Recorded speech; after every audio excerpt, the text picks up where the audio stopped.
Dieu remplace les connexions que tu as perdues. Que Dieu remplace les enfants que tu as perdus.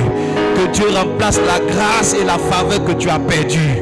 Tout ce qui a de la valeur qui était présent dans ta vie, je déclare ce soir que le Seigneur le remplace au nom de Jésus. Si j'ai parlé de toi, laisse ton amen sonner comme un tonnerre.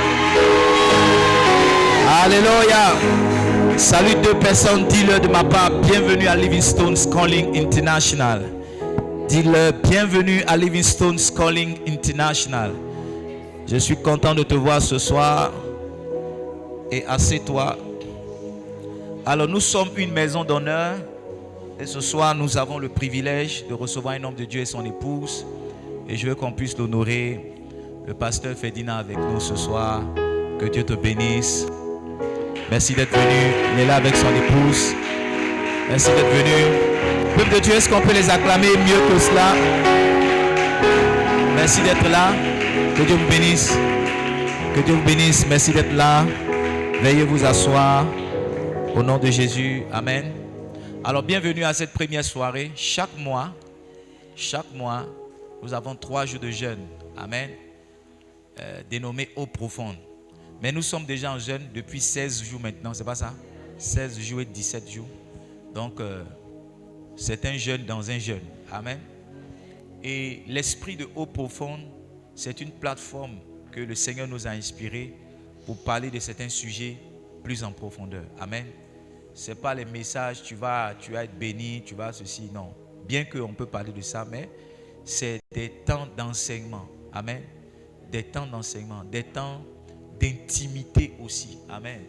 Parce que la profondeur implique l'intimité. C'est pas ça? Voilà. Quand on va plus profond, on va plus en intimité. Donc c'est un temps d'intimité que nous voulons avoir avec le Seigneur. 3 jours que nous voulons mettre à part pour que Dieu puisse nous parler. Quelqu'un dit Amen. Dis bien Amen. Alors le thème de ce mois ou le thème de cette édition de Eau profonde, c'est garder son cœur. Et cela est tiré de Proverbes chapitre 4, le verset combien? Le verset 23. Proverbes chapitre 4, verset 23. Éprouvé.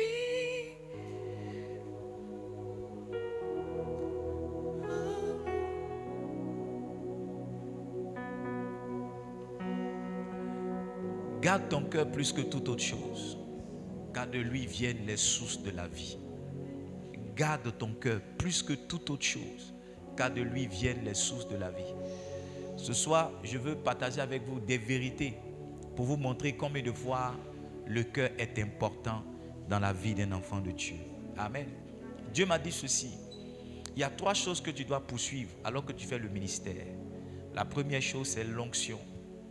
I love anointing. Yes. Je suis prêt à voyager jusqu'à l'extrémité du monde pour une imposition des mains. Yes. Yes. Si vous me voyez voyager, prendre un avion, aller loin, c'est parce que Dieu m'a dit que cela fait partie des 3 choses les plus importantes que tu dois rechercher. Ce soir encore, j'ai vu la vidéo de Bishop Dag où il priait pour nous. Et j'ai vu la partie où il versait l'huile sur ma tête et l'huile coulait comme ça sur mon front. Et j'ai entendu le Saint-Esprit me dire que cette huile-là ne sèche jamais sur ta tête. Arrange-toi à ce que l'huile qui coule sur ta tête soit toujours fraîche. Les anglophones appellent ça fresh anointing. Fresh comment? Anointing. Donc je cours après l'onction. Je cours après l'onction. Je cherche l'onction. Je me déplace. Je prie pour l'onction. Amen. La deuxième chose que le Seigneur... Pourquoi? Je l'ai enseigné à San Pedro, l'onction confère 3 choses très importantes. C'est un rappel pour vous. Amen. L'onction confère quoi? Premièrement, l'onction confère une position. Chaque fois que vous êtes oint, vous avez des galons dans l'esprit. Chaque imposition des mains vous donne des grades dans l'esprit. La deuxième chose que l'onction confère, c'est une autorité. L'onction ne vient pas seulement avec des galons, mais l'onction vient avec une autorité. Parce que vous pouvez avoir une position sans l'autorité. D'accord? Vous pouvez avoir une position, l'honneur, mais sans avoir la capacité qui va avec la position. Est-ce que vous me comprenez? Amen. La troisième chose que l'onction confère, ce sont des capacités. Il a dit de Bethsaliel, j'ai choisi Bethsaliel, je l'ai oint, je l'ai rendu capable. Exode chapitre 31, le verset 1, verset 5. C'est une révision. La deuxième chose que le Seigneur m'a dit de chercher, c'est la sagesse, wisdom. Wisdom. J'ai eu la grâce de prêcher cette année à Accra, dans une des églises du Bishop Dag. Et le thème de mon message, c'était Wisdom. Wisdom, la sagesse. La Bible dit que c'est par la sagesse qu'une maison s'élève. C'est pas ça? Hein? C'est par la sagesse qu'on bâtit. Lisez Proverbes chapitre 8. Vous verrez l'importance de la sagesse. Si vous voyez un homme de Dieu qui fait des exploits, c'est un homme de Dieu qui est rempli de sagesse. Qui est rempli de sagesse. Et en Deutéronome, le chapitre 34, le verset 9, la Bible dit que Josué était rempli de l'esprit de sagesse parce que Moïse lui avait imposé les mains. Vous ne pourrez rien faire pour Dieu si vous n'avez pas la sagesse. Vous n'avez pas la sagesse. La sagesse, c'est la capacité qu'un homme a d'apporter des solutions à des difficultés. Et dans le ministère, il y a beaucoup de difficultés qu'on rencontre en chemin. Quand on est sage, on arrive à percer toutes ces difficultés. Et enfin, la troisième chose que Dieu m'a dit de rechercher de tout mon cœur, c'est un cœur, c'est un bon cœur, c'est le cœur. Amen. C'est le cœur. Et je vais vous dire pourquoi ce soir. Est-ce que vous êtes là? Je viens vers toi dans le secret.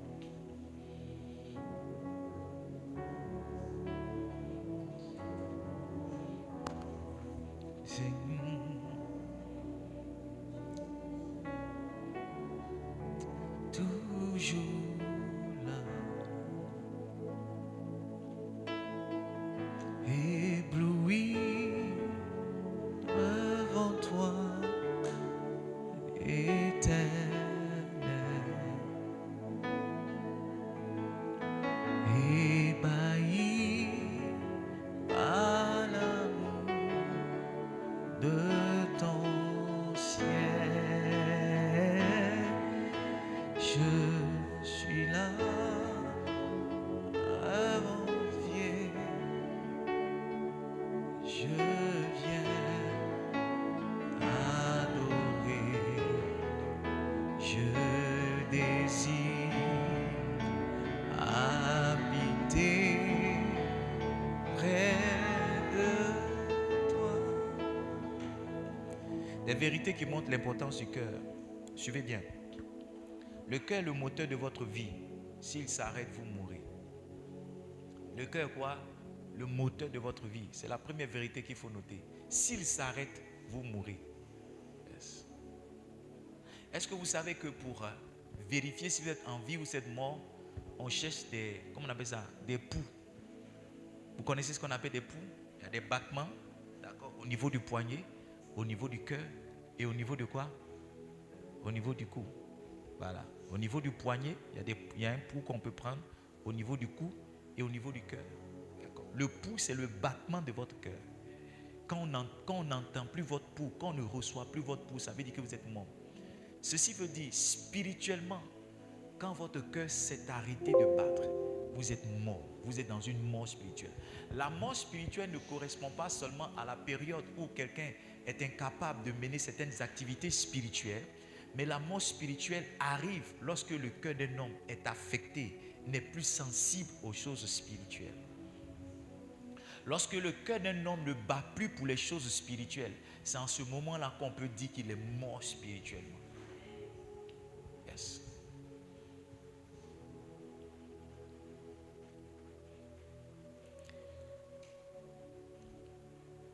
Alors, cela nous permet de comprendre que le cœur est le centre de notre être spirituel. Le cœur est quoi? Le centre de notre être spirituel. S'il dit de garder notre cœur plus que toute autre chose, ça veut dire que c'est la chose la plus précieuse. Ça veut dire quoi? C'est la chose comment? La plus précieuse. Il n'a pas dit de garder ton argent plus que tout. Il n'a pas dit de garder tes cheveux plus que tout. Il n'a pas dit de garder tes orteils plus que tout. Il dit garde ton cœur. Tiens-toi, regarde, il y a plusieurs parties dans ton corps, c'est pas ça? Mais pourquoi c'est le cœur qui est la partie que tu dois le plus garder? Parce que c'est le cœur qui représente le centre de ton être. Est-ce que vous savez que tous les organes sont rattachés au cœur? Vous le savez, non? De façon scientifique, tous les organes sont rattachés au cœur. Et tous les organes travaillent avec le cœur. Ou bien tous les organes travaillent pour le cœur. Tous les organes travaillent pour le cœur. J'ai lu quelque part que lorsque le cœur d'un homme doit être affecté, les autres organes se dépêchent pour le protéger. Par exemple, quand quelqu'un est dans le froid, et qu'il doit mourir de froid, il ne mourra pas aussitôt. Vous savez pourquoi? Parce que ses doigts, par exemple, vont arrêter d'envoyer le sang. Je ne sais pas comment on dit ça. C'est pourquoi vous allez voir les doigts de la personne seront noirs comme ça. Son nez, ses orteils, les parties qui reçoivent là vont se tuer pour que le cœur soit protégé. Parce qu'aussi longtemps que le cœur vit, la personne en question peut vivre. La personne en question peut ne pas mourir. Est-ce que vous êtes avec moi? Qu'est-ce que c'est que le cœur? Le cœur, c'est l'homme intérieur. C'est comment? C'est comment? L'homme intérieur. C'est l'homme qui est à l'intérieur de toi. Parce que quand on parle du cœur, on ne parle pas seulement de l'organe. Il faut le comprendre. Amen. Je ne suis pas en train de parler l'appareil, comment on appelle ça? L'appareil respiratoire. Tu te rappelles de ça dans le CM2? L'appareil respiratoire, le poumon, le cœur. Les artères, les veines. Ce n'est pas de ça que je parle. Amen. Le cœur, c'est l'homme intérieur. C'est ce que tu es à l'intérieur de toi. Ton cœur, c'est ta réelle identité. Yes. C'est pourquoi, quand tu n'es pas bien, on dit ton fond, tu n'as pas bon fond. Ça veut dire quoi? Ça veut dire que tu n'as pas bon cœur. Ou bien quand tu es souvent colérique, on dit tu as un gros cœur. C'est pas ça? Quand tu es comment encore? Quand tu es triste, on dit tu as un gourmet. Tu vois? Pour décrire qui tu es, ton identité, on parle de ton cœur. Quelqu'un dit amen? Quelqu'un dit amen bien? Yes. Donc ton cœur, c'est ton identité. Ton cœur, c'est ton identité. C'est qui tu es réellement. Amen. C'est dans ton cœur que se forme ton caractère. Est-ce que vous savez qu'il y a 3 manières par lesquelles on connaît Dieu? On connaît Dieu par ses noms. Quand on dit Jéhovah Jireh, joue-moi une note plus prophétique que ça. Quand on dit Jéhovah Jireh, c'est pas ça, l'Éternel, ce pouvoir. D'accord?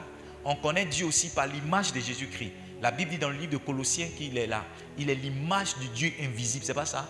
Donc pour connaître Dieu, il faut regarder à Jésus-Christ. Quand Philippe lui a dit, Seigneur, montre-nous le Père, cela nous suffit. Il a dit, mais comment dis-tu, montre-nous le Père alors que je suis là? Je suis dans le Père est en moi. Donc celui qui veut connaître Dieu doit regarder Jésus-Christ. 3e manière par laquelle on reconnaît Dieu, ou on étudie Dieu, on l'étudie à partir de son caractère. On l'étudie à partir de quoi? De son caractère. Donc, pour connaître un homme, il faut étudier son caractère. Et le caractère de l'homme se forme dans son cœur. Le caractère que tu as été formé dans ton cœur. C'est pourquoi tu ne peux pas changer de caractère si tu n'as pas intentionnellement agi sur ton cœur. Beaucoup de personnes veulent changer de caractère en prenant de bonnes résolutions. À partir d'aujourd'hui, je ne fume plus. À partir d'aujourd'hui, je ne suis plus colérique. À partir d'aujourd'hui, je ne suis plus ceci. Non, ça ne marchera pas. Au bout de quelque temps, tu te retrouveras dans les mêmes bêtises. La chose sur laquelle tu dois agir intentionnellement, c'est agir sur ton cœur. Et je vous dirai vendredi comment on agit sur son cœur pour changer son caractère. Quelqu'un dit amen. Ce soir, je vais vous donner simplement quelques vérités pour vous montrer combien de fois le cœur est important. Amen. Le cœur, il faut le noter aussi, c'est la partie la plus complexe, la plus sacrée et intime de chacun. La partie la plus complexe, la plus sacrée et la plus intime de chacun. Yes. C'est pourquoi quand quelqu'un t'a blessé le cœur, il peut devenir ton ennemi à jamais. Quelqu'un là? C'est aussi pourquoi lorsque quelqu'un est rentré dans ton cœur, il peut devenir ton amoureux éternellement. Hello? Yeah. Yes. Donc, celui qui blesse ou bien qui entretient ton cœur devient ton ennemi ou bien ton allié. Quelqu'un comprend ce que je suis en train de dire? Donc la relation que nous avons avec les gens autour de nous est venue du fait que les uns ont blessé notre cœur ou les autres ont guéri notre cœur. Amen. Maintenant suivez-moi bien. Celui que tu laisses rentrer dans ton cœur, c'est celui-là qui contrôle ton cœur.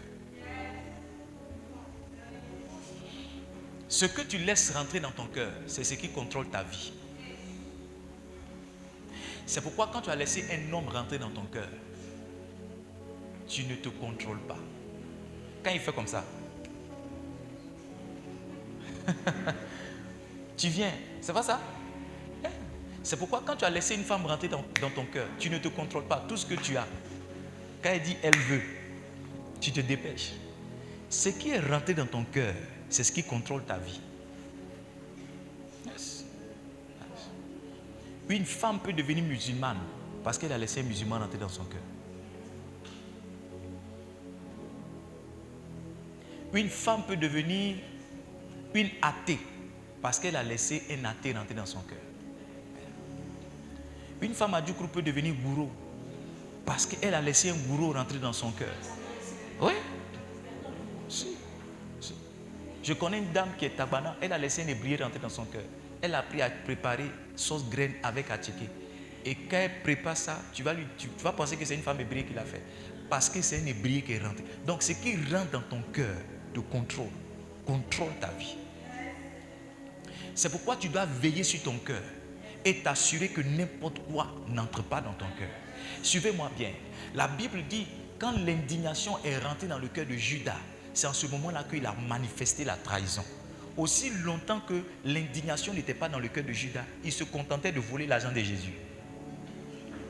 Il se contentait de voler, de prendre l'argent dans les offrandes. Mais quand il a été indigné, la Bible dit que Satan entra en lui. Et quand Satan est entré en lui, la première action qu'il a posée, c'était d'aller voir les sacrificateurs et de vendre Jésus pour 30 pièces d'or et de le vendre. Donc, beaucoup de ce que nous sommes devenus, c'est arrivé à cause de ce qui est rentré dans notre cœur.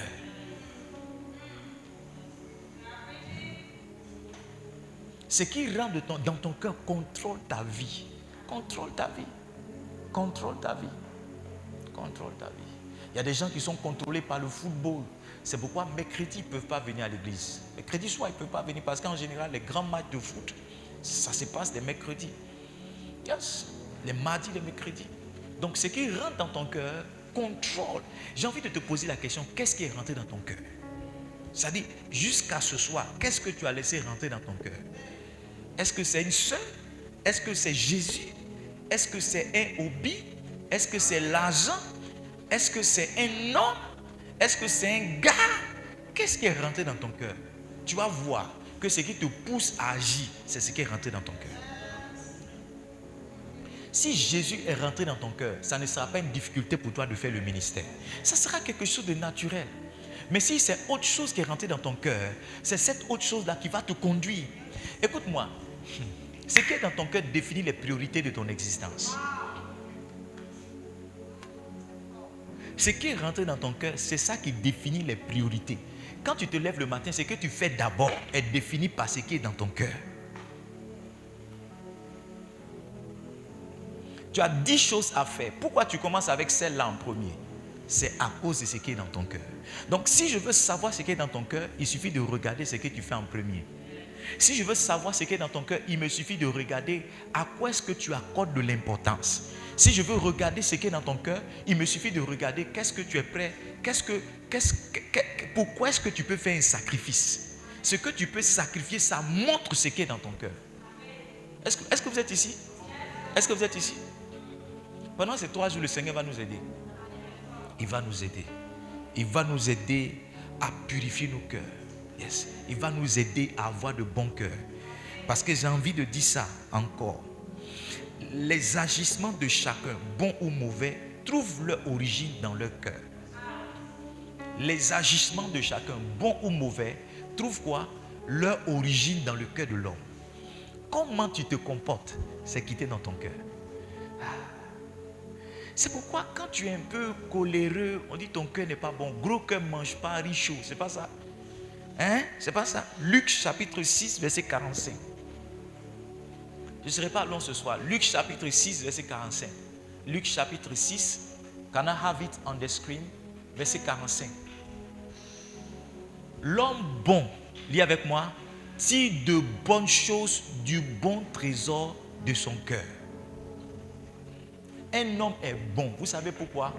Parce qu'il y a des bonnes choses dans son cœur. Suivez-moi bien. On ne peut pas, we cannot fake goodness.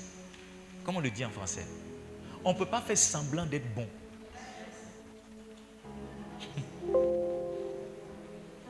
On ne peut pas feindre, voilà, le bon français va dire, on ne peut pas feindre la bonté. Si ce n'est pas en toi, tu vas faire un jour, ta vraie nature va apparaître. Parce qu'il y a beaucoup d'hypocrites qui savent jouer les films et des rôles à l'église. Mais un jour, on finit par découvrir ta vraie nature. Parce que la Bible dit, un homme est bon à cause des bons trésors qui sont dans son cœur. Donc, c'est la qualité des trésors de ton cœur qui définit que tu sois bon ou méchant. Mais l'homme méchant tire de mauvaises choses du mauvais trésor, car c'est de l'abondance du cœur que sa bouche parle. Quand ta bouche a parlé là, c'est parce que ton cœur est rempli. C'est le débordement de ton cœur qui amène ta bouche à parler. Ce de quoi ton cœur est rempli, c'est ce qui sort de ta bouche. Ce de quoi ton cœur est rempli, c'est ce qui sort de ta bouche. Si ton cœur est rempli de haine, ton discours sera un discours haineux. Si ton cœur est rempli d'amour, ton discours sera un discours d'amour. Si ton cœur est rempli de gentillesse, ton discours sera un discours de gentillesse. Quand ta bouche ne peut pas dire autre chose que ce que ton cœur lui dit à l'intérieur. C'est pourquoi si tu arrives à tromper ton cœur, un jour, ton cœur va dire, monsieur, tu me trompes.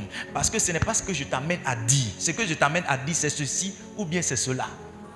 Yes. C'est pourquoi ne soyez pas... Vous savez, c'est par le temps qu'on découvre qui est qui. Parce qu'un homme ne peut pas cacher sa vraie nature longtemps. Can I preach here? Un homme ne peut pas cacher sa vraie nature longtemps. Tu peux faire semblant jusqu'à ce que... Tu peux faire semblant jusqu'à un jour, on découvrira qui tu es en réalité. C'est pourquoi moi je ne cours pas après les gens. Je ne fais pas la police. Parce qu'un meilleur indicateur de ce que quelqu'un est en réalité, c'est le temps. Yes, c'est le temps. Donc tes agissements viennent de ton cœur. Le caractère sauvage que tu as correspond au cœur d'animal et de chien que tu as. Je te dis la vérité. Hein? Le caractère de tigresse et de lion que tu as, c'est parce que tu as un cœur de lion. Tu vas... Quelqu'un a dit une fois, tu ne peux pas laver un porc et puis le mettre au salon.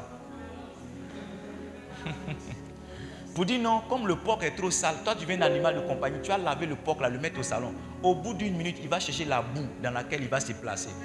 Parce que c'est son cœur qui est boueux, son cœur même là. Tant que tu n'as pas changé le cœur d'un porc, il ne peut pas devenir un animal de compagnie. Tu vas beau le laver. Parce que lui, tant qu'il n'est pas dans la saleté, il n'est pas en santé. Tu vois, la saleté rime avec sa santé. C'est comme ça, il y a des gens qui ont un certain cœur qui ressemble à porc. Donc, au lieu, parce qu'on n'a pas changé leur cœur, on les a lavés et on les a mis à l'église. Maintenant qu'ils sont à l'église, tu fais tout, mais ils ne peuvent pas rester là. Parce que leur réelle nature les appelle dans leur environnement naturel. Donc tu fais tout, tu es le pasteur, tu prêches, mais le cœur n'a pas changé. Donc malgré tout ce que tu fais, la personne retourne encore dans la saleté. C'est son cœur qui doit être changé. C'est pourquoi la réelle conversion est une conversion de cœur. Il dit la circoncision n'est pas apparente. La réelle circoncision est quoi? C'est une circoncision de cœur. Si ton cœur n'est pas circoncis, tu ne peux pas changer. La conversion n'est pas dans le discours et dans les apparats. C'est pourquoi ceux qui ne portent pas ceci, ceux qui portent foulard, ceux qui portent ceci, ils sont en train de se fatiguer. Parce que ta tête peut porter foulard et puis ton cœur ne porte pas foulard. Yes, ton cœur. Tes pieds peuvent ne pas porter chaussures et puis ton cœur a des chaussures. Donc l'élément sur lequel il faut travailler, ce n'est pas l'apparence, mais c'est l'intérieur d'un homme. J'espère que vous n'êtes pas offensés par ce que je dis.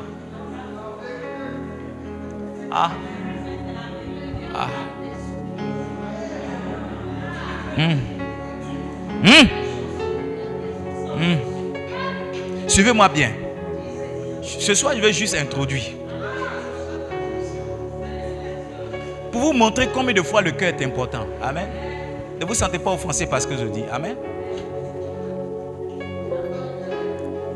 Suis-moi bien. La bonne santé de ton cœur détermine l'ensemble de ton bien-être physique. Si ton cœur est malade, aucun autre membre de ton cœur ne peut être, aucun autre membre de ton corps ne peut être bien portant. Yes. Yes. C'est pourquoi quand tu as gourmet, ton estomac ne peut pas manger. Parce que quel est le lien? Quel est le lien entre ton cœur et puis ton estomac? Si ton cœur souffre, ton estomac peut prendre la nourriture, n'est-ce pas?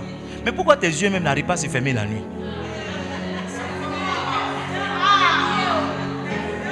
Pourquoi? Ton cœur seulement est affecté. Tout ton corps est malade. Ton estomac ne peut pas recevoir la nourriture. Tes yeux ne peuvent pas se fermer. Parce que ton cœur est malade. La fièvre s'ajoute dessus. On prend ta température, tu es à 39 degrés. Aucun moustique ne t'a piqué. Oh, rien, mais simplement parce que ton cœur est malade, tu ne peux pas manger. On met ton plat préféré, l'odeur rentre dans tes narines, mais tu ne sens pas. Parce que ton odorat même est désactivé. Pourquoi? Parce que ton cœur est malade. Parce que ton cœur est malade.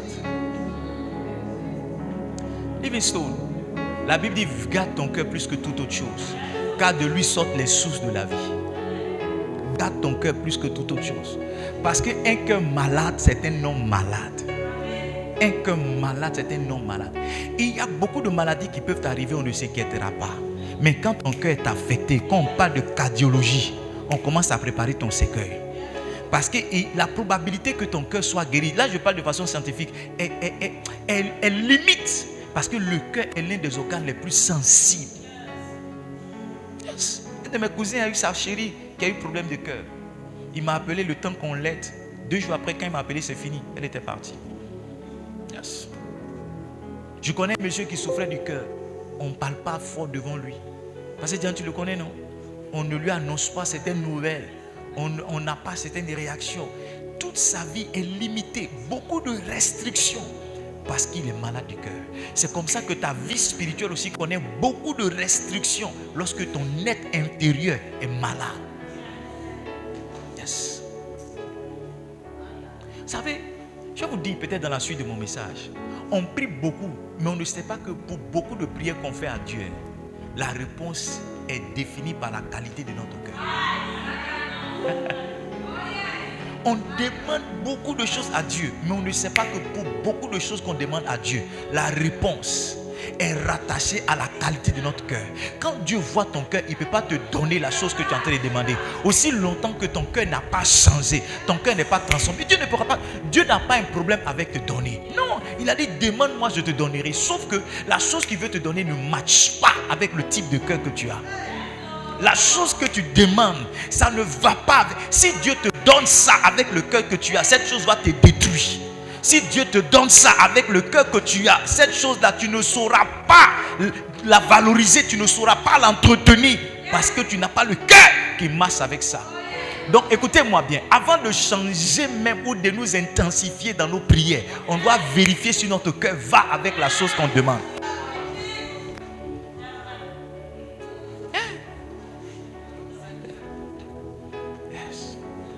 Seigneur, donne-moi un mari. Est-ce que tu as le cœur? Est-ce que tu as le cœur pour ça, ma fille? Seigneur, je veux une épouse. Est-ce que tu as le cœur? Est-ce que tu as le cœur? Seigneur, donne-moi un mari. J'ai 50 ans. Je ne suis pas encore marié. Est-ce que tu as le cœur? Est-ce que tu as le cœur pour gérer un homme, pour gérer des enfants, pour gérer une maison? Est-ce que tu as le cœur pour ça? Est-ce que tu as le cœur pour ça? Seigneur, oh, je veux un travail, je veux un travail. Est-ce que tu as le cœur pour ça? Est-ce que tu as le cœur pour ça? Tu vois, si tu ne supportes pas qu'on te jalouse déjà à la maison, tu ne peux pas aller travailler parce que la jalousie au travail, c'est plus dangereux que... Oui. Si tu ne supportes pas qu'on t'insulte, ta grand-soeur te fait des remarques, tu te fais. Si tu ne supportes pas ça, au travail, c'est dangereux. C'est dangereux. Donc, ce n'est pas que Dieu ne veut pas te donner, mais quand Dieu regarde ton cœur, il sait que s'il te donne cette chose-là, ça va te détruire. C'est-à-dire, quand on est rentré à l'INP, suivez-moi, je vous raconte une histoire. Quand on est rentré à l'INP, notre premier jour de classe, je me rappelle comme si c'était hier, c'était un lundi. Et il y a un monsieur qui est rentré, il s'est fait accompagner par un élève. L'élève a déposé son sac, et puis il écrit son nom. Il dit, je suis votre prof d'informatique. Première question. Il dit, quelle est la différence entre un logiciel et un progiciel? Moi, je n'ai jamais fait informatique avant. Les gens des lycées scientifiques. Vous savez, quand vous rentrez au premier jour de classe, il y a des gens qui veulent se montrer qu'ils... Tu connais ça, non? Les gens des lycées scientifiques ont levé les doigts. Papa, Sainte-Marie, ils ont levé les doigts. Tous les lycées d'excellence, ils étaient parmi nous. Moi, j'ai fait un lycée relais. Lycée des déplacés de guerre, c'est ce que moi j'ai fait. Dans mon lycée même là, il n'y a pas de nom dessus. C'est le lycée relais. C'est-à-dire, nous on squattait, check ma sound, on squattait les salles de classe d'autres personnes. C'est pas ça passait, Diane. Donc pendant que les gens étaient en train de se fatiguer sur les réponses, le professeur là, il dit, mettez ça sur des feuilles, c'est votre première note. La différence entre un logiciel et un... Je ne peux jamais oublier ça. Ma feuille est restée vieille.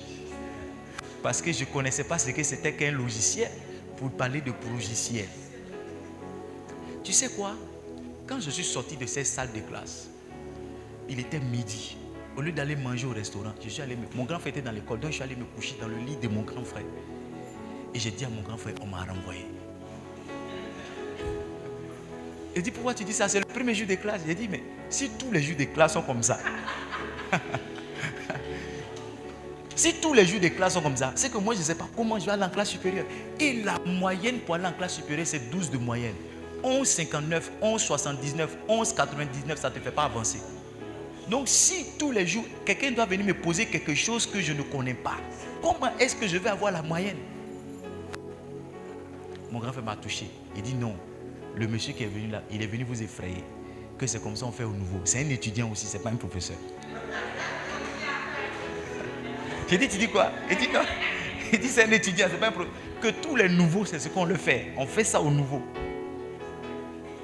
J'ai dit, tu vois, mon cœur était déjà parti. Mon cœur était déjà parti. Et voici comment beaucoup de personnes, quand Dieu regarde ton cœur, il se dit la moindre difficulté qui va venir dans cette histoire, tu ne pourras pas la supporter. C'est pourquoi il se garde de te donner ça. Donc la chose sur laquelle tu dois travailler d'abord, c'est ton cœur. Mon fils, joue-moi une note encore plus prophétique.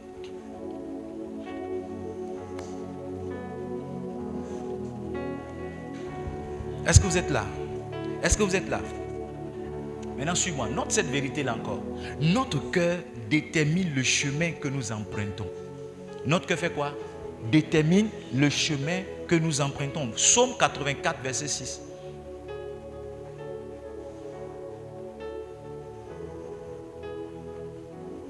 Psaume 84, verset 6. Je lis pour vous. Il dit, heureux celui qui place en toi ceux qui placent en toi leur appui. Ils trouvent dans leur cœur des chemins tout tracés. Les chemins de la vie d'un homme se trouvent dans son cœur. Les chemins de la vie d'un homme. Ce que tu décides, Bishop, regarde, ce que tu décides de faire, ça commence dans ton cœur. Yes. Ce que tu veux faire dans la vie, c'est dans ton cœur que ça commence. C'est pourquoi en réalité, quand la chose est scellée dans ton cœur, personne ne peut te changer d'avis. La femme que tu veux marier, c'est dans ton cœur qu'elle est.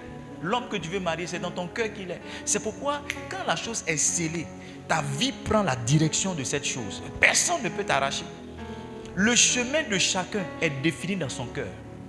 C'est pourquoi si tu n'as pas trouvé le chemin que Dieu a déjà tracé pour toi, ton cœur malade va te donner un autre chemin.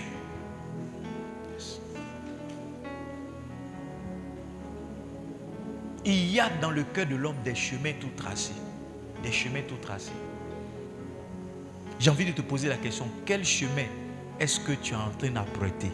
S'il y a beaucoup de chemins dans ton cœur, quel chemin tu es en train d'emprunter?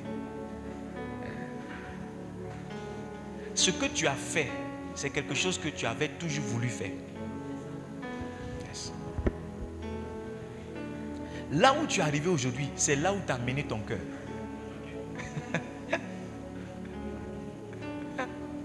Là où tu es arrivé aujourd'hui, c'est là que tu as... C'est pourquoi, quand Dieu veut te faire changer de voie, il te met quelque chose à cœur. Quand Dieu veut te donner une orientation, il te met quelque chose à cœur. C'est pourquoi tu dis, j'ai à cœur de faire ça. Je sens dans mon cœur que je dois faire ça. Parce que c'est dans le cœur de l'homme que Dieu définit un chemin. C'est dans le cœur de l'homme que Dieu trace un chemin. Où tu vas partir demain, c'est dans ton cœur que Dieu le place. Je vais aller plus loin.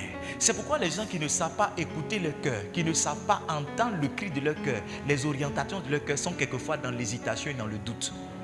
Et l'assurance d'un homme vient de ce qu'il s'apprête à faire, vient réellement de son cœur. Même quand ce n'est pas dans la vérité, il est assuré. Pourquoi? Parce que ce qu'il fait, c'est exactement ce que son cœur lui dicte de faire. I don't know if I'm preaching. Quand tu sais ça, tu dois veiller sur ton cœur. Tu dois garder sur ton cœur. Tu dois interroger ton cœur. Tu dois avoir des moments de chirurgie pour qu'on travaille ton cœur. Tu dois avoir des moments de vidange pour qu'on vide ton cœur. Tu dois avoir des temps où tu exposes ton cœur au Seigneur. Où tu dis Saint-Esprit viens. Saint-Esprit viens. Parce que par l'exercice, l'usure peut s'établir. Tu n'as pas compris. Quelque chose qu'on utilise, ça peut se gâter. C'est pas ça. Son fonctionnement peut devenir bizarre. C'est pourquoi on envoie une voiture à la vidange. C'est pourquoi on envoie une voiture où ça à la vidange, à la réparation pour checker. Yes. C'est pourquoi on fait des bilans de santé pour voir si notre organisme n'est pas en train de s'user. Donc ceux qui ne savent pas présenter leur cœur au Seigneur, quelquefois, ils empruntent des chemins qui ne sont pas clairs. Parce qu'ils n'arrivent pas à lire la pureté du chemin qui est dans leur cœur. Voyez-vous, c'est la noirceur qui s'est associée à leur cœur là, qui définit un nouveau chemin pour eux. Yes. C'est pourquoi quand quelque chose t'a affecté ou bien quelque chose t'a frustré, quelquefois tu prends une décision qui est contre la décision même que Dieu avait préparée pour toi. C'est pourquoi toutes les décisions qui sont prises sous l'effet de la colère, sous l'effet de la frustration et de l'offense ne sont pas de bonnes décisions. La bonne décision vient de la révélation. La bonne décision vient de la raison. La bonne décision vient du fait qu'un homme a mûrement réfléchi sur quelque chose avant de s'engager. Sinon, les décisions émotionnelles sont des décisions qui viennent parce qu'un cœur est négativement affecté. Je ne sais pas si quelqu'un comprend mon message ce soir. Beaucoup de décisions que tu as prises parce que tu étais fâché, offensé ou frustré, ce sont des décisions que tu finis par regretter parce que Dieu n'était pas avec toi dans le choix.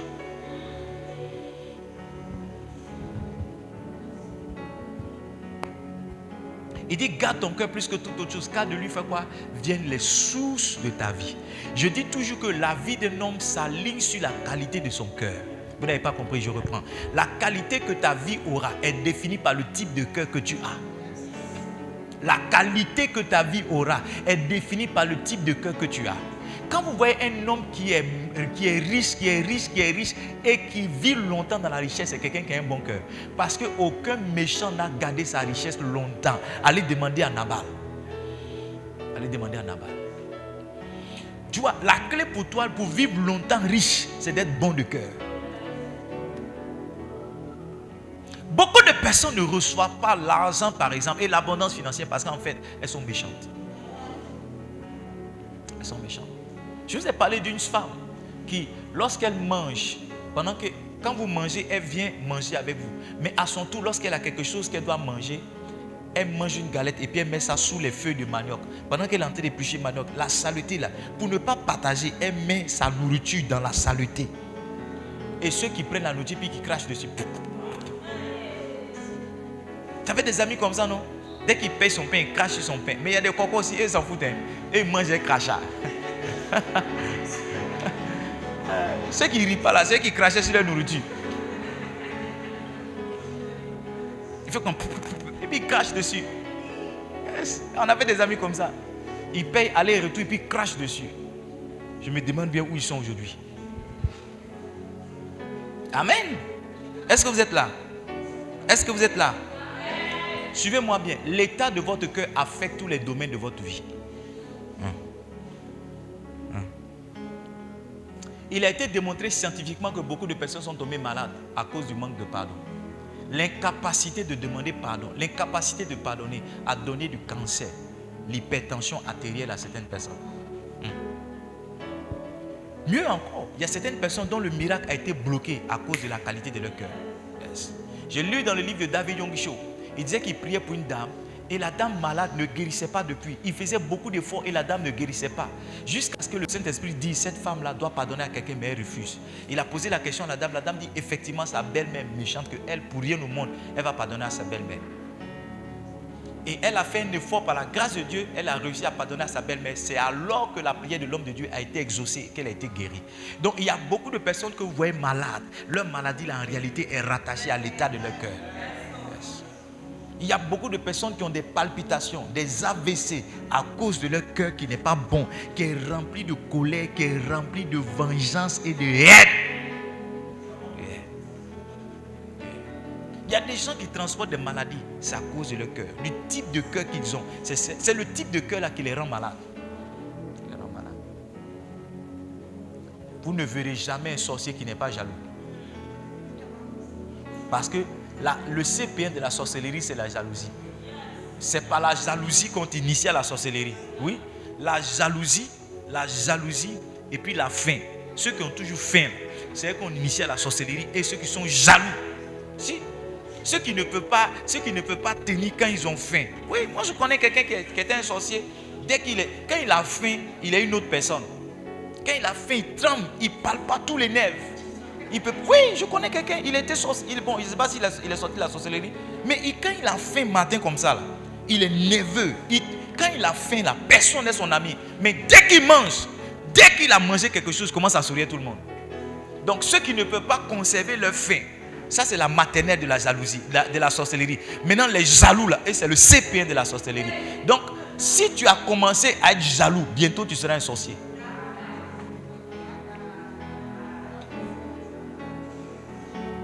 Tu vois, un jour le diable va te dire, regarde, lui il réussit, toi tu ne réussis pas. Elle avance, toi tu n'avances pas. Et puis il va te proposer, et si maintenant tu as la possibilité d'arrêter, mais tu vas l'arrêter.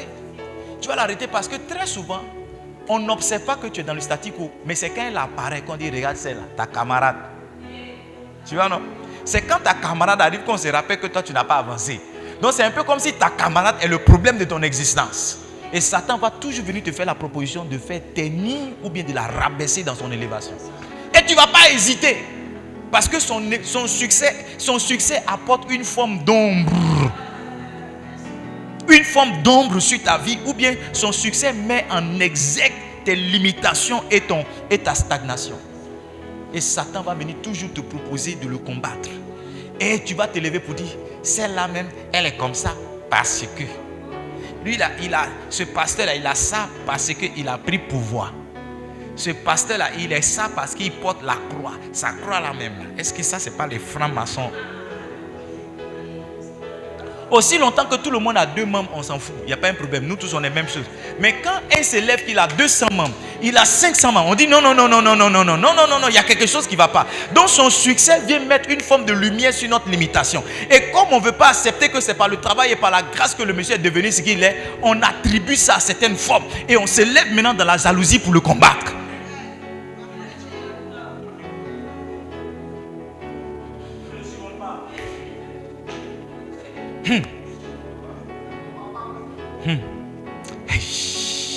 Est-ce que vous êtes ici? J'ai presque fini parce que tout à l'heure j'ai une petite réunion avec les pasteurs. Pourquoi votre cœur est important? Parce que c'est à votre cœur que Dieu parle. Yes. Si vous êtes prophétique, suivez-moi. Est-ce que je peux avoir votre attention? Si vous êtes prophétique et sensible à la voix de Dieu, vous allez savoir que c'est dans votre cœur que Dieu parle. C'est pourquoi quand vous êtes désobéissant à Dieu, il y a une paix qui quitte votre cœur.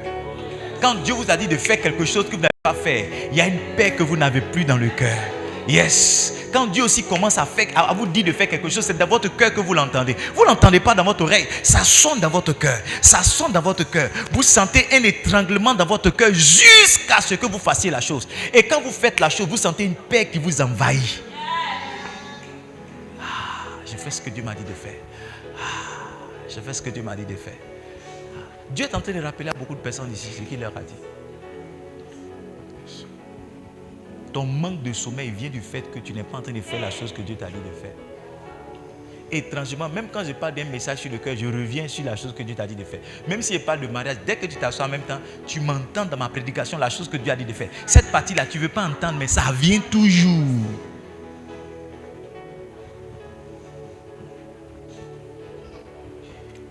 J'ai presque fini de prêcher.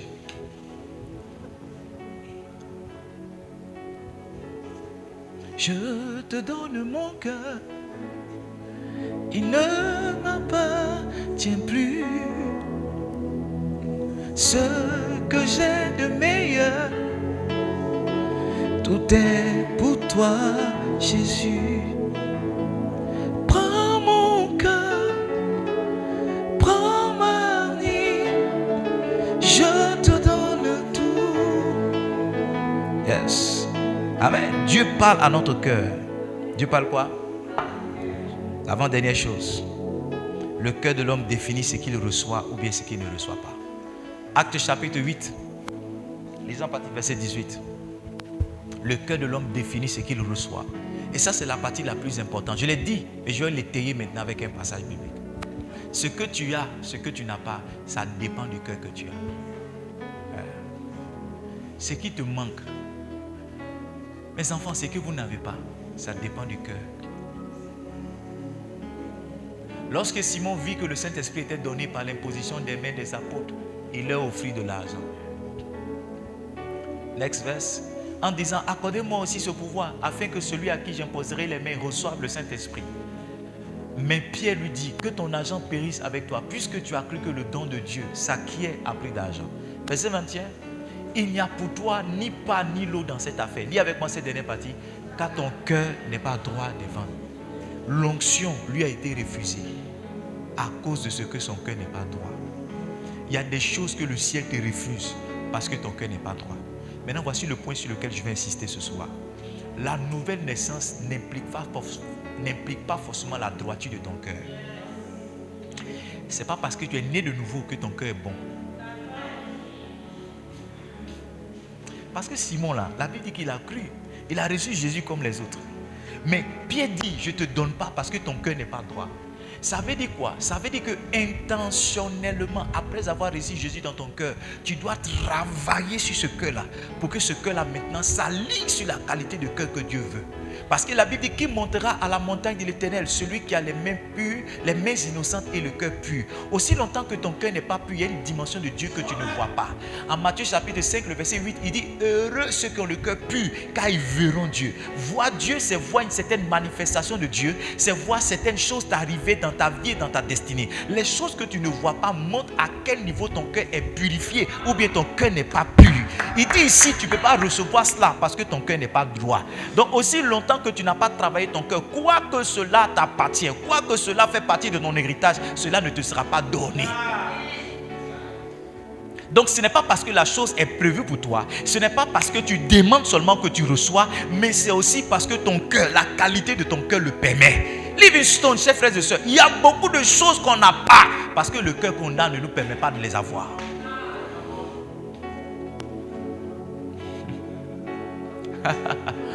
Ah, mon cousin là, il dit, aide-moi, regarde, la voiture que tu as, si moi il y avait ça.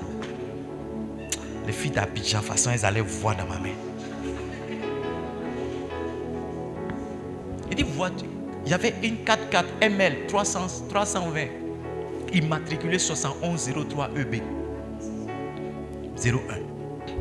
Il a tapé sur ma voiture, il fait comme ça, aide-moi, voiture ça là, si moi il veut savoir. Les filles d'Abidjan, non. De toute façon, elles allaient voir. Lui, il cesse une voiture pour montrer couleur aux filles d'Abidjan. C'est pourquoi il n'a pas. Sinon, Dieu peut lui donner une voiture. Mais le cœur qu'il a là, Dieu ne peut pas lui donner ça. Parce que si c'est pour avoir voiture, donner gourmet, partager sida aux gens d'Abidjan, Dieu est trop bon pour que tu donnes une voiture. Donc, tu vois, si tu n'as pas réglé la question de ton cœur, il y a beaucoup de tes prières qui resteront inexaucées. Si tu n'as pas traité ton cœur, il y a beaucoup de prières que tu fais à Dieu qui ne seront jamais exaucées. Donc ce n'est pas la quantité de ta prière, ce n'est pas l'intensité de ta prière, ce n'est pas le volume de ta prière, c'est la qualité de ton cœur. J'ai écrit un livre qui s'appelle Prier sans cesse. Et dans ce livre-là, j'ai dit que le point d'entrée dans la prière, c'est le cœur. La première chose qu'il faut régler dans la prière, c'est ton cœur. Et je définis les différents types de cœur qu'on a. Ici, là, il a été refusé. Il dit, tu n'as ni pas ni l'eau dans cette affaire, car ton cœur n'est pas droit devant Dieu. Combien de choses t'ont été refusées parce que tu n'as pas un bon cœur? La différence entre deux hommes de Dieu, c'est leur cœur. Il faut dire la vérité. Si vous vous approchez d'un homme de Dieu qui est grand, qui fait des exploits, vous approchez de lui, vous verrez quelqu'un qui a un bon cœur. Bishop Dako, on va à Accra, il nous met dans les meilleurs hôtels du Ghana. Notre contribution ne peut même pas payer la facture de notre hôtel, sans compter les cadeaux qu'il nous donne. Le dernier jour, il a organisé un banquet. Tu sais ce qu'on appelle un banquet? Banquet. Où il y a les chandeliers sur les tables. Où il y a un porc comme ça qu'on a. On a un méchoui, un porc entier. Tu as déjà vu, tu vois ça à la télé, non? Ou bien un mouton entier. Et puis quand tu viens, on coupe une partie, on te donne pour mettre dans ton assiette pour partir. Un banquet. Quand tu regardes les couverts, même tu sens que Dieu, ça ne te ressemble pas. Il fait ça, on a payé combien? C'est la bonté de l'homme de Dieu qui fait qu'on est pris en charge comme ça. Les gens qui ne connaissent pas critiquent de loin. Parce que pour les gens, ils se disent que s'ils avaient la position que toi tu avais, ils allaient faire ceci, ils allaient faire cela, ils allaient faire ceci, ils allaient faire cela. Donc, comme ils n'ont pas cette position-là, ils pensent que c'est ce que toi tu fais. Par exemple, il y en a qui se disent que si je suis pasteur, qu'il y a beaucoup de belles jeunes filles autour de moi, mais je vais les aligner, je vais les promettre le mariage. Donc, quand ils te voient avec beaucoup de jeunes filles autour de toi, automatiquement, ils se disent que tu sois avec ces jeunes filles-là. Parce que lui, s'il avait la position, c'est ce qu'il allait faire. Donc, sans t'avoir approché, il commence à dire aux gens que c'est ce que tu fais. Tu vois, il se dit que s'il avait une église, lui, il allait prendre l'argent des offrandes pour partir. Donc, comme il n'a pas ça et qu'il te voit à ce niveau-là, il pense que c'est ce que toi tu fais. Alors que c'est à cause de la qualité de ton cœur que Dieu t'a donné ça et que Dieu ne lui a pas donné.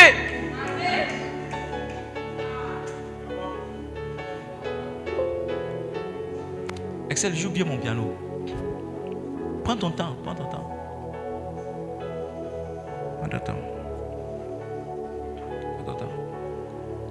J'ai fini, hein, j'ai fini. Ça veut dire quoi? Garder son cœur, c'est quoi? C'est évaluer son cœur. C'est comment? C'est comment? Évaluer son cœur. Yes. Tu dois évaluer ton cœur. Moi, je suis bon ou bien je ne suis pas bon. Je suis méchant ou bien je ne suis pas méchant. Tu dois dire, mais comment je suis insensible à tel problème? Yes. Comment celle-là, par exemple, on dit lui il est malade et puis ça ne me dit rien. Tu dois évaluer ton cœur. Comment j'ai perdu mon papa et puis je ne pleure pas? Tu dois évaluer ton cœur. Quand tu évalues ton cœur, une autre chose que tu dois faire, garder son cœur, chantez-vous dire ce que ça veut dire. Ça veut dire évaluer son cœur. Ça veut aussi dire préserver son cœur. Ça veut dire quoi? Préserver son cœur. Quand tu achètes une bonne voiture, tu vas voir que le moteur est préservé. Le moteur est emballé. Il y a une protection sur le moteur. Yes. Et en général, c'est sur cette protection-là qu'on met la marque du moteur. La marque de la voiture. Donc, quand quelqu'un doit préserver ou garder son cœur, il doit évaluer son cœur. Je te dirai demain comment évaluer ton cœur. Ou vendredi. Tu dois évaluer ton cœur. Chaque fois, chaque saison, tu dois évaluer ton cœur. Parce que si tu n'évalues pas ton cœur, tu seras surpris que l'orgueil est rentré dans ton cœur. Yes. Tu seras surpris que l'orgueil est rentré dans ton cœur. Si tu n'évalues pas ton cœur, tu seras surpris que la jalousie est rentrée dans ton cœur. Parce que c'est subtil. C'est subtil. Tu ne sauras pas à quel moment tu as commencé à jalouser ton frère ou bien ta soeur parce qu'il a telle ou telle chose. Tu ne sauras pas. Mais en évaluant ton cœur constamment, tu vas voir que non. Depuis qu'il y a telle chose-là, j'ai commencé à me comporter autrement. Par exemple, Dieu peut te donner une voiture et depuis que tu as une voiture maintenant, tu marches comme ça.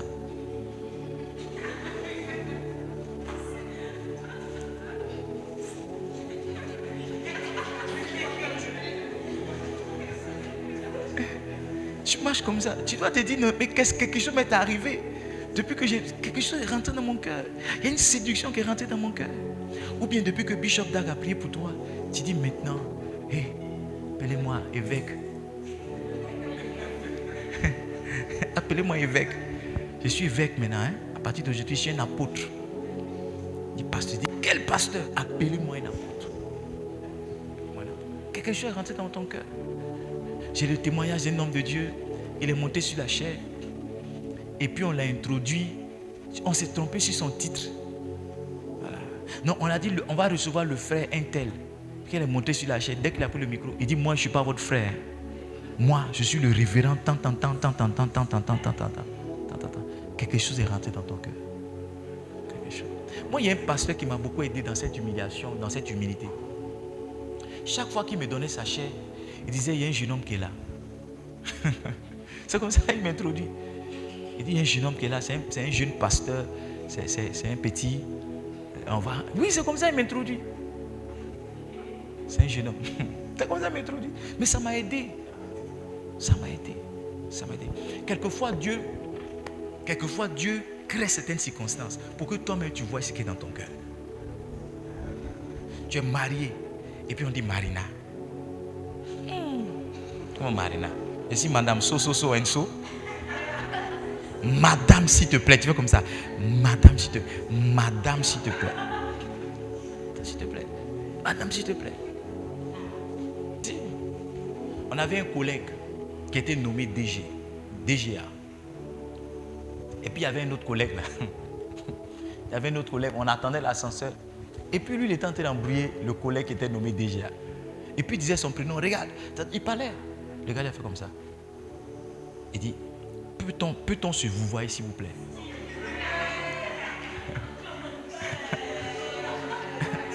Il dit, peut-on se vous voir s'il vous plaît? le collègue qui tutoyait avant, il appelait par son prénom. Il dit, est-ce qu'on peut se vouvoyer? Il dit, toi, tu n'as pas dit ta bouche, tu parles, tu ne restes pas tranquille. Ça t'a bien eu. Oui, il n'a pas duré. Il y a des gens comme ça. Il y a des gens comme ça. Dès que quelque chose arrive, ça change ton cœur. C'est naturel. Hein? C'est naturel. Quelquefois, ce sont les acclamations des gens. Quelquefois, ce sont les acclamations des gens. Oh, pasteur, hein? Oh. Et toi aussi, tu montes au niveau de cette acclamation. Tu dis, maintenant, quand il vient crier mon nom. Donc, le jour où tu viens que les gens n'ont pas crié, tu commences à les menacer en même temps. Quelque chose rentre dans ton cœur. Yes. La Bible dit que l'apôtre Paul, après avoir fait marcher un paralytique, un homme important, les gens sont allés prendre des sacrifices. Et la Bible dit qu'il a déchiré ses vêtements. Déchirer ses vêtements, c'est comme s'il déchirait son cœur pour dire non, ne laissez pas cette chose à rentrer en moi. Parce que si ça rentre en moi, je vais commencer à croire être un homme que je ne suis pas. Et à partir de ce moment, mon ministère va s'arrêter. Il y a beaucoup de personnes qui n'ont pas su résister à la petite gloire que Dieu leur a donnée. À la petite élévation que Dieu leur a donnée. À la petite... Vous savez, dans ces temps-ci, c'est mon challenge qui est là. Parce que de plus en plus, je reçois des hommes de Dieu. Je reçois des hommes de Dieu. Aujourd'hui même, il y a un pasteur qui m'a appelé de Irobo. Il dit, il veut avoir un entretien avec moi. Quand c'est raccourci, je dis, mais Seigneur, c'est quoi ça? C'est quoi ça? Le monsieur n'est pas être mon papa. Il va quitter Irobo dimanche soir pour venir. Mais qu'est-ce qu'on va se dire? La dernière fois, le dimanche, c'est un pasteur que maman Maria m'a envoyé. Il m'a dit qu'il a 60 ans. Il dit, il a 60 ans. Que de lui expliquer pourquoi j'arrive à faire ce que je fais. Comment j'arrive à faire ce que je fais. Tu vois, la séduction peut te faire croire qu'arrivé un moment, Dieu t'a donné l'âge que c'est un vieillard. Que de garder cette position d'humilité, tu vas maintenant dire, oh, maintenant je suis le père spirituel. Je suis le plus loin. Il y a un pasteur qui m'a dit ça. Il dit, il est le plus loin de Dabou.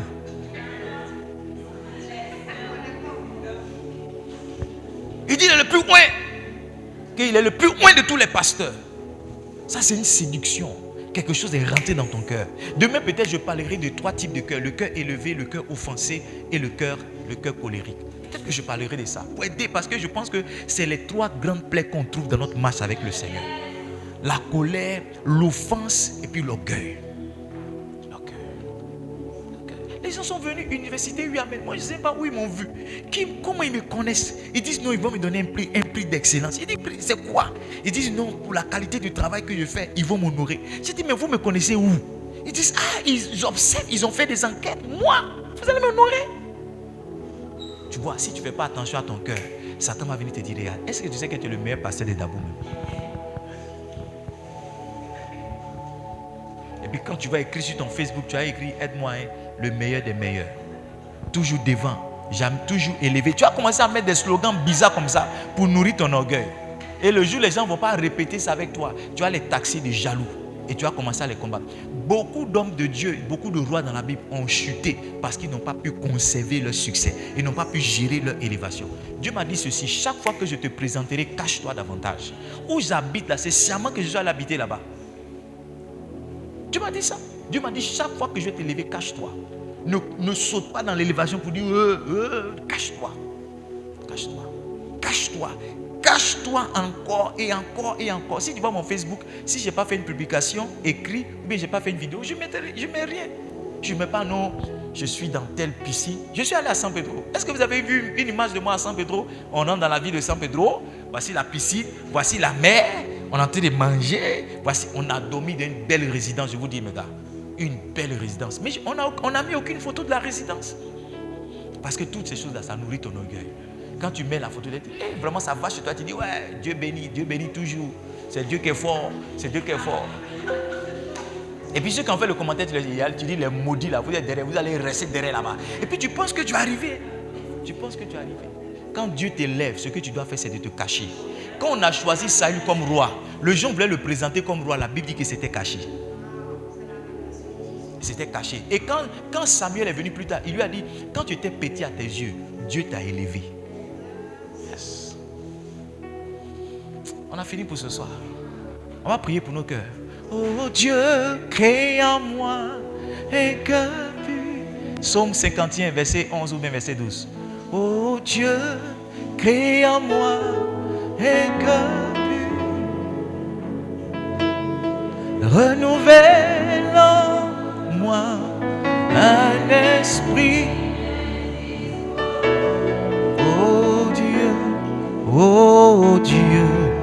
crée en moi un cœur pur, renouvelle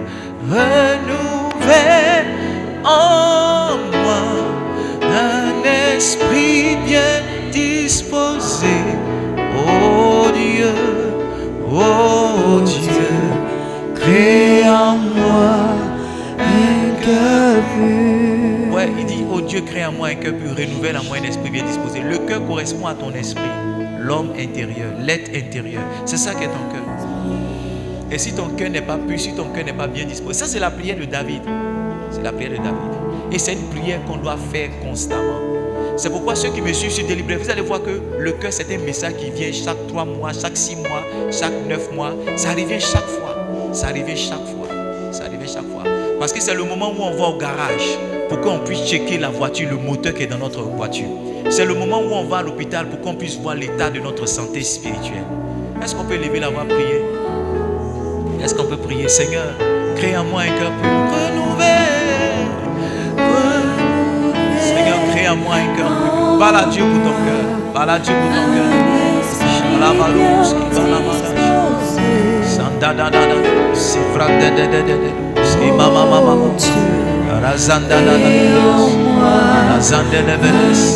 Parle à Dieu pour ton cœur. Dis Seigneur, crée en moi un cœur pur. Purifie mon cœur. Purifie mon cœur. Est-ce que c'est la colère qui est dans ton cœur? Est-ce que c'est l'amertume qui est dans ton cœur? Est-ce que c'est l'orgueil qui est dans ton cœur?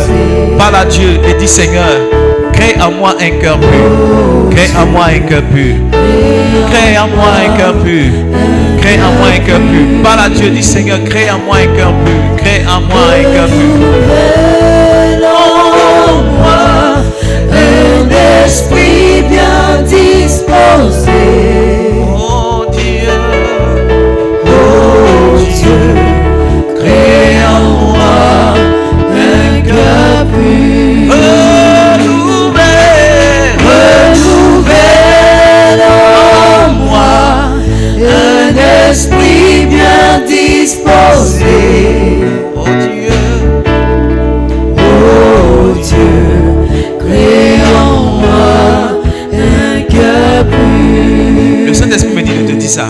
Un signe par lequel tu peux voir si ton cœur est bon ou pas, c'est d'imaginer une grande bénédiction que Dieu va te donner et de voir la réaction que tu auras. Doucement. Tu comprends pas? Par exemple, si Dieu te donne 100 millions ce soir, quelle serait ta réaction? Quelle serait la première chose que tu vas faire? Tu vois, là où ton idée est partie, là, ça montre l'état de ton cœur. Si Dieu te donne la possibilité ce soir de tuer tous tes ennemis, il te donne l'autorité et le pouvoir, qu'est-ce que tu ferais? Si tu étais à la place de Joseph, qu'est-ce que tu aurais fait à tes frères? C'est ça qui montre la qualité de ton cœur. Quand je parle de ça à mon épouse, je dis j'ai du travail à faire. Parce que je ne suis pas sûr que si c'était Joseph, j'allais pardonner à Ruben. J'allais pardonner à Ruben. Parce que la Bible dit que Ruben avait le devoir de préserver Joseph, de le garder et il n'a pas fait. Je ne suis pas sûr que j'allais pardonner à Ruben. Je ne suis pas sûr. Je ne suis pas sûr que j'allais le laisser comme ça. Je ne suis pas sûr. Tu vois, c'est parce que je ne suis pas sûr que je continue de prier pour mon cœur. Toi, si tu étais à la place de Joseph, qu'est-ce que tu aurais fait? Est-ce que tu les aurais jetés dans un chenil là-bas, dans une cage de chien? Est-ce que tu leur aurais donné des os à manger? Est-ce que tu aurais fait pipi sur eux? Tu vois, c'est cette réaction-là qui montre si ton cœur est bon ou pas. Comment tu peux savoir si ton cœur est bon ou pas? Si on présente devant toi quelqu'un qui t'a fait du mal, comment tu réagirais? Est-ce que tu allais le prendre dans tes bras? Est-ce que tu allais le faire à tout? Est-ce que tu allais dire bonjour? Est-ce que tu allais sauter? Est-ce que tu allais dire comment ça va? Ou bien tu allais le dépasser pour dire bon, lui là même là, il était mauvais pour moi. Tu vois, c'est ça qui montre si ton cœur est bon ou pas. Et aussi longtemps que tu n'as pas de bonnes réactions, aussi longtemps que quand tu penses à ça, tu n'as pas de bonnes réactions, ça veut dire que tu dois prier sur ton cœur. Tu dois prier sur ton cœur. Parce que c'est ton cœur là qui définit la vie que tu as, la qualité de la vie que tu as maintenant n'est rien d'autre que le dérivé ou bien la dérivée de ton cœur. Quand la dérivée des fonctions, fonction dérivée, c'est ça. Mets ta main sur ton cœur, je prie avec toi. Moi aussi, je suis en train de prier pour moi. Mon cœur n'est pas pur, je vous dis la vérité. C'est un challenge. C'est une bataille au quotidien. Seigneur, nous prions pour nos cœurs ce soir. Nous prions pour ceux qui sont là, ceux qui ne sont pas venus. S'il te plaît, agis sur nos cœurs. Agis sur nos cœurs. Nous voulons être des David ce soir. te demander de purifier nos cœurs. Nous voulons être des David ce soir, te demander d'agir sur nos cœurs, afin que nous soyons des hommes bons, des femmes bonnes, afin que nous soyons des enfants que tu agrées, des enfants que tu aimes. Que nos cœurs ne nous trahissent point, que nos cœurs ne nous laissent pas emprunter des chemins que tu ne veux pas. C'est pourquoi, Seigneur, s'il y avait l'offense, s'il y avait l'orgueil, s'il y avait l'amertume, s'il y avait une forme de blessure, Père, une forme de colère, Papa, je prie ce soir, aide-nous, aide-nous, aide-nous, aide-nous. Que ton sang vienne et que ton sang nous délivre de nos mauvais cœurs. Nous reconnaissons, Seigneur, que nous ne sommes pas bons. Nous reconnaissons que nous ne sommes pas purs. Mais aide-nous à être de bonnes personnes. Aide-nous, Jésus, à être de bonnes personnes. Au nom de Jésus. Amen. Je donne une deuxième parole prophétique parce que le Saint-Esprit me dit de faire quelque chose. Dans cette saison, vous serez éprouvés. Le message que tu as entendu là, quand tu vas arriver à la maison chez toi, il y a quelqu'un qui va te faire fâcher. Quand tu vas sortir d'ici, il y a quelqu'un qui va te faire fâcher. Pour te montrer ton véritable cœur. Pour te montrer. Et pour te montrer encore la pertinence de ce message. La pertinence de ce message. Aujourd'hui, on a parlé de la lenteur de la colère. Il y a une chose que je n'aime pas du tout. Quand j'appelle mon épouse, qu'elle ne décroche pas. 3 fois, 4 fois, 5 fois, ça m'énerve. Aujourd'hui, j'ai appelé mon épouse. J'ai regardé sa soeur. Et puis, je me suis dit à moi-même, elle doit être occupée, c'est pourquoi elle n'a pas vu. Et quand elle m'a rappelé,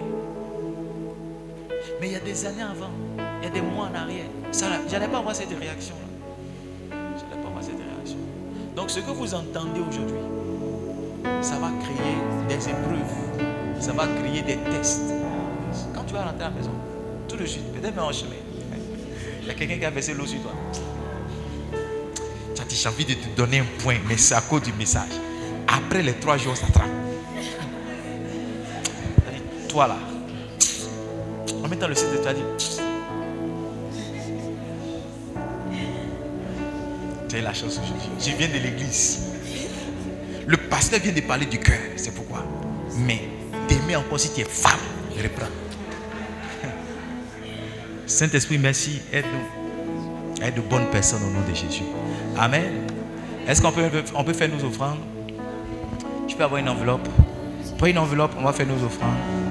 Les pasteurs, accordez-moi juste 10 minutes, on va faire un meeting rapidement.